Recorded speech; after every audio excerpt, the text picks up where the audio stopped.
So మనం bike మీద travel చేసినప్పుడు సడన్గా పోలీసులు ఆపినప్పుడు మన కారు కానీ బైక్ కానీ ఏదైనా చలనాలు ఎక్కువగా ఉంటే కనుక ఆ స్పాట్లో కట్టేస్తారు. కట్టకపోతే వెహికల్ అనేది సీజ్ చేస్తూ ఉంటారు. సో ఇక్కడ నుంచి అయితే ఆ రూల్ అయితే లేదు. తెలంగాణ స్టేట్ హైకోర్టు ఏదైతే ఉందో ఒక తీర్పు అయితే ఇచ్చింది. అదేంటంటే మనకు కనుక స్పాట్లో ఫైన్ వేసినప్పుడు ఆ స్పాట్లో కట్టాల్సిన అవసరం లేదు. అలాగే ఈ ట్రాఫిక్ పోలీసులు కీ తీసుకోవడం కానీ వెహికల్ సీజ్ చేసుకునే రైట్స్ కూడా వాళ్ళకి లేవని చెప్పేసి హైకోర్టు అయితే తీర్పు అయితే ఇచ్చింది. సో మనం ఏదన్నా హెల్మెట్ పెట్టుకోకపోయినా లేకపోతే ఏమైనా రికార్డ్ లేకపోయినా సరే ఫైన్ అనేది స్పాట్లో వేయచ్చు. కానీ అది స్పాట్లో కట్టాల్సిన అవసరం అయితే లేదు. తర్వాత అయితే కట్టుకోవచ్చు.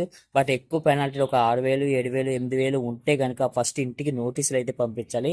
ఆ నోటీసులు కూడా రెస్పాన్స్ అవ్వకపోతే అప్పుడు వెహికల్ సీజ్ చేయమని చెప్పేసి హైకోర్టు అయితే తీర్పు అయితే ఇచ్చింది. సో ఇది ఒక మంచి విషయం చెప్పొచ్చు. ఎప్పుడైనా సరే మనం ట్రాఫిక్లో సడన్గా ఫైన్ వేసినప్పుడు మన పాతవి కూడా కట్టలేకపోతే కనుక ఏదైనా ఎమర్జెన్సీలో వెహికల్ సీజ్ చేసే అవకాశం అయితే ఉండదు. సో తర్వాత అయితే జాయిగా కట్టుకోవచ్చు. ఎనివే ఏదైనా సరే మనం డ్రైవ్ చేసినప్పుడు ఏదైనా ఫైన్ పట్టుకుంటే కనుక ఫైన్ పడితే కనుక వెంటనే అది కట్టేసుకోవడం చాలా వరకు మంచిది. సో ఇలాంటి ఇన్ఫర్మేషన్ వీడియోస్ కోసం మన ఛానల్ అయితే సబ్స్క్రైబ్ అయితే చేసుకోండి.